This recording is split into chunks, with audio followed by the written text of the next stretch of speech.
Avant d'entrer dans le vif du sujet, sachez que cette vidéo risque d'être polémique et qu'en aucun cas, Jana Télévision ne cherche à causer de troubles ou à attiser quelconque haine. Cette vidéo risque également d'être supprimée par YouTube. Dans le cas où c'est effectif, vous trouverez en description de la chaîne un lien pour pouvoir la télécharger et la partager au plus grand nombre. Pour ne pas la manquer, merci de vous abonner et d'activer la cloche des notifications. Le musulman est le frère du musulman. Il ne l'opprime pas, il ne l'abandonne pas et ne le méprise pas.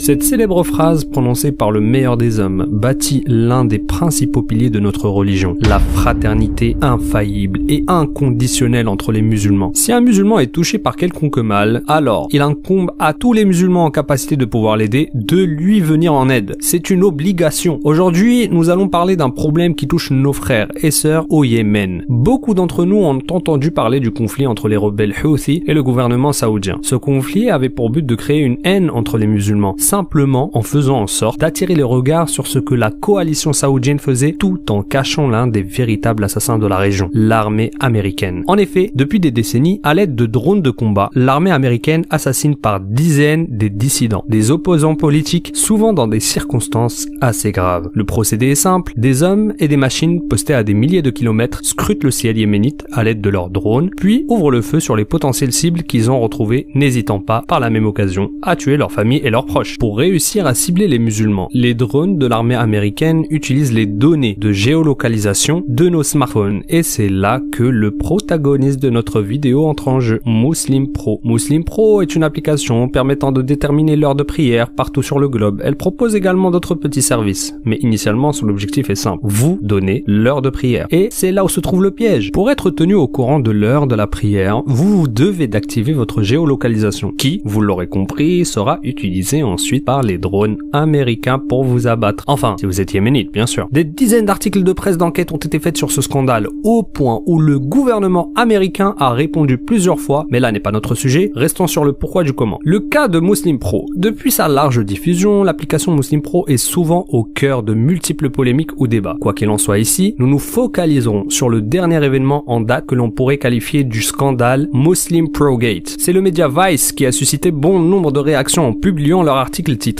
« Comment l'armée américaine achète les données de localisation d'applications ordinaires ». Comment ça marche? Comme l'article va l'expliquer, c'est la collecte de data ou d'informations collectées par votre téléphone qui va permettre cela. Quand on télécharge une application, on accepte pour la plupart les conditions générales et autres cookies. C'est devenu mécanique, quelle que soit l'application. Et c'est là que se crée la brèche. Il faut comprendre que lorsqu'on ne paye pas une application, c'est souvent notre utilisation qui en devient le produit. On ne choisit pas ce qu'on leur autorise à utiliser comme data. Qui d'entre nous lit les conditions générales d'utilisation? Il faut tout de même reconnaître que Muslim Pro est assez transparent. Il y a des applications beaucoup moins transparentes sur le devenir de nos données. À travers la géolocalisation, les publicités deviennent ciblées. Ce sont ces datas qui sont retransmises et repartagées avec des entreprises qui les achètent au prix d'or et pour le cas de Muslim Pro, les datas étaient achetées par des sociétés écrans pour au final tomber entre les mains du gouvernement américain qui s'en sert pour tuer. Ce n'est donc pas l'application qui les vend à l'armée directement, mais la finalité est telle que l'armée américaine justifiait cela par la lutte contre le terrorisme. Il est important de ne pas créer l'amalgame et de surenchérir sur la polémique. On ne dénonce pas plus que de raison, mais au final, garder Muslim Pro sur son smartphone et critiquer l'Amérique pourrait vous valoir des sanctions bien plus graves que de voir votre compte Facebook ou Google bloqué. Muslim Pro a donc partagé ses données sans vérifier les acquéreurs qui, au final, se sont avérés être de véritables bourreaux impitoyables. Il est très important de rappeler ce point, car beaucoup se sont mis à partager et relayer des fausses rumeurs contre Muslim Pro en prétendant qu'ils vendaient volontairement les localisations des musulmans contre leur gré. Or, le musulman se doit d'être juste, toujours, et en toutes circonstances, comme Allah le dit dans son livre. Ya ayyuhalladhina amanu kunu qawwamina lillahi shuhada'a bil qist wa la yajrimannakum shana'anu qawmin ala alla ta'dilu. I'dilu huwa aqrabu littaqwa wattaqullah innallaha khabirun bima ta'malun. En tant que musulmans, soulignons l'importance de l'éthique de nos habitudes de consommation. Et c'est là où nous devons intervenir. À nous donc de devenir des consommateurs avertis et non plus de simples vaches à lait de qui tout le monde extirpe son argent. Ça, c'est pour répondre à ceux qui ont commencé à agiter de partout des chiffons d'informations pour faire le buzz sans même vérifier les sources. Les applications de rencontres. Muslim Pro n'est pas la seule application posant un problème d'éthique. Les applications de rencontres entre musulmans promettant aux jeunes filles et garçons un peu désespérés et pressés d'enfin trouver l'amour sont responsables de beaucoup de maux. Il est temps de faire le ménage dans ces applications. Et d'ailleurs, je ne sais pas si vous le savez, mais l'une des plus grosses applications de rencontres entre musulmans est détenue par une société qui à la base produisait des films pervers pour adultes. C'est vous dire le niveau de sérieux et de piété de ces applications.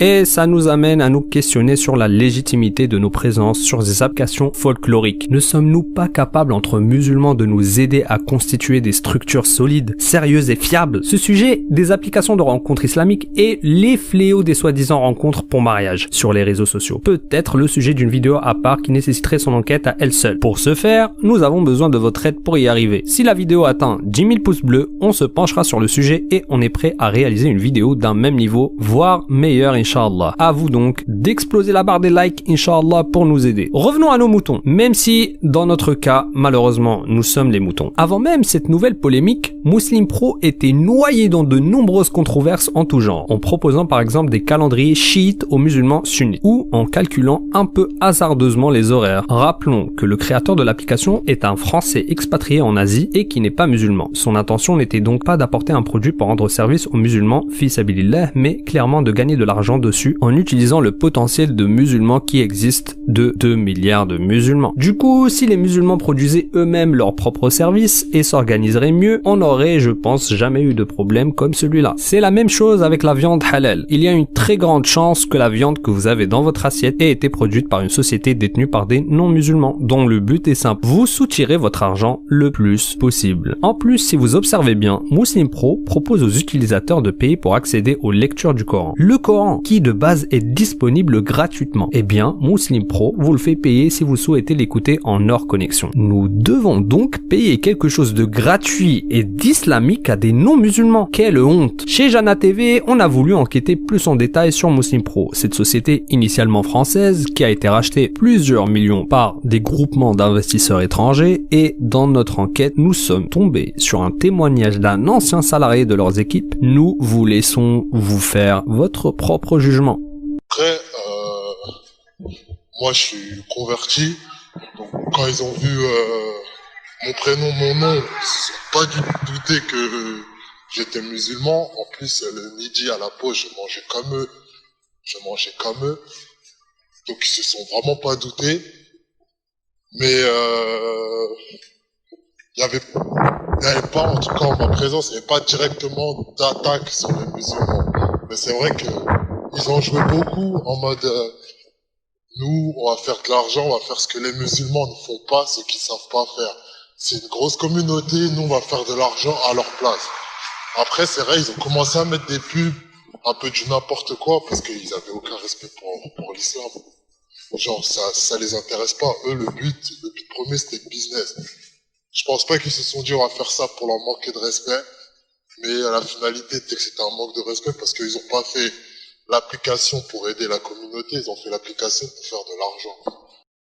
La lutte contre le terrorisme. Pour revenir à l'article de Vice, on voit que ce n'est pas le gouvernement américain, mais les opérations de forces spéciales basées à l'étranger pour lutter contre le terrorisme. Ah, ce terrorisme, qu'est-ce qu'il a bon dos? Un peu comme en France lorsqu'on ferme des écoles et des mosquées totalement innocentes sous prétexte de lutter contre le terrorisme. Il faut réclamer plus de justice et de droit à ce sujet. Oui, nous les musulmans, nous combattons et condamnons le terrorisme sous toutes ses formes, qu'il soit américain, arabe ou asiatique. Mais nous ne pouvons pas accepter que sous couvert du terrorisme, on se permette de causer du tort aux musulmans. Aussi, les musulmans doivent lutter contre le terrorisme. C'est à nous d'en finir avec ce fléau qui cause plus de mal aux musulmans qu'aux autres. C'est à nous d'éduquer nos petits frères, nos petites sœurs, nos proches et à les mettre en garde contre ces sectes dangereuses et sombres. Si jamais le terrorisme disparaît, les ennemis de l'islam n'auront plus d'excuses pour s'en prendre à nous. Plus rien. Supprimons donc les parasites qui laissent une voie aux haineux pour s'en prendre à notre belle religion. En qualité de musulmans, nous avons plusieurs choses que nous pouvons faire. Face à ce fléau qui touche nos frères, voici 3 actions concrètes. Premièrement, les invocations. Le musulman ne doit jamais cesser d'invoquer en faveur de ses frères et sœurs qui, même s'ils sont de l'autre côté du globe, doivent toujours rester dans son esprit. L'islam, c'est comme une grande famille, la plus grande famille sur terre et la plus grande communauté que ce monde ait connue. Et à chaque fois qu'un membre est atteint d'un mal, on se doit de l'aider, Inch'Allah. Deuxièmement, cesser les polémiques et se retrousser les manches. Ce n'est pas la première fois que des problèmes projets pour les musulmans sont gérés par des non-musulmans qui sont soucieux uniquement de faire du profit. Il est temps que les musulmans cessent d'être des vaches à traire et deviennent les propres bâtisseurs de leur propre avenir. Construisons à notre tour des projets, aidons-nous les uns les autres et cessons de nous envier, d'être jaloux. Dans le hadith que nous avions mentionné en début de vidéo, nous avons coupé une partie. Vous voulez la savoir? La voici. Méfiez-vous des soupçons, car le soupçon est la plus menteuse des paroles. Ne tentez pas de déceler les défauts des autres, ne vous espionnez pas, ne rivalisez pas entre vous, ne vous enviez pas les uns les autres, ne nourrissez pas de haine entre vous et ne vous tournez pas le dos. Soyez des serviteurs d'Allah et des frères comme Allah vous l'a ordonné. Le messager d'Allah sallallahu alayhi wa sallam nous donne clairement la solution et la voie à suivre. En France, malheureusement, on a trop souvent été éduqués à suivre les défauts des uns et des autres. Nous avons été leurrés au point où les musulmans se combattent les uns les autres au lieu de céder. Troisièmement, supprimer l'application. Chacun d'entre nous doit supprimer cette application. La supprimer, c'est toucher à leur portefeuille et inciter les multinationales à changer la donne. Aussi, on se doit de le faire dans le calme, sans inciter à la haine ou au meurtre. Si on relaie aux autres, c'est pour construire des réponses intelligentes, ciblées et constructives, et non pas des appels à la haine ou au soulèvement comme on l'entend souvent. On se doit également de changer nos manières de consommer, de prendre le temps de toujours lire, vérifier les conditions de vente, etc. Le musulman ne doit pas être un client naïf mais averti. Quand il achète ou qu'il consomme, c'est avec son cœur et sa raison et non pas uniquement avec sa passion. D'ailleurs, en parlant de CD, pour finir cette vidéo, on vous conseille une application sérieuse, détenue par des musulmans qui se battent pour apporter aux musulmans des solutions concrètes. Ainsi, on vous demande à tous de supprimer cette application Muslim Pro et de passer par une application comme Bilal Muezzin, qui est détenue et gérée par des frères de confiance. Actuellement, l'application est à plus de 150 millions de téléchargements sur Apple Store et Android. Inversons la vapeur en leur faisant diminuer la moitié de leurs abonnés en partageant un maximum la vidéo. De notre côté, on va traduire en sous-titrage la vidéo dans plusieurs langues afin de toucher un maximum de pays. N'hésitez donc pas à partager la vidéo même à vos familles et à vos proches dans les autres pays du monde. Wassalamu alaikum wa rahmatullahi wa barakatuh.